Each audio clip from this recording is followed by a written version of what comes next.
MXGP race 1 and charging down into the first corner, especially after his qualifying race win yesterday and fresh from his collarbone injury. Jeffrey Herlings across the Fox whole shot line for the 5th time this year, closely followed by his teammate 222 Tony Cairoli, the 21 and 25 of Paul and DeSalle, and the 2 Yamahas of Fevre and Van Horebeke. Just behind them, Tim Geiser, Clement DeSalle and Gauthier Paulin were battling over 3rd place as DeSalle moved his way past Paulin for 4th. A few mistakes in quick succession left Herlings down in 2nd as Cairoli took over the lead on lap 5.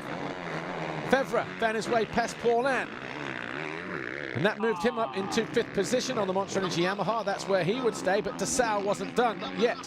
He charged past Geiser for Team HRC, and the Monster Energy Kawasaki rider found himself in 3rd. Herlings, though, with a few mistakes towards the end of the race, came under the watchful eye of DeSalle, but that's as close as the Belgian got, and it was Tony Cairoli, though, who crossed the line for his 6th win of the season. Herlings was 2nd, DeSalle, Geiser, Fevre.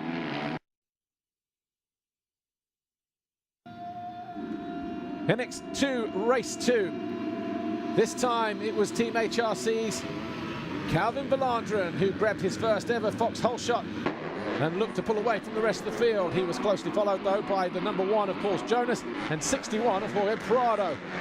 Prado then found his way up into 2nd as Thomas Kjær Olsen fell. Second half of the race, and Jonas's race started to fall apart. He lost 5 positions in quick succession. David Puchis showed him an elbow as well as he went through on his LRT KTM to get himself into 5th place. In the closing stage, he came under attack and was passed as well by Jago Geerts. Jonas would eventually finish in 7th place. Valandren led, though.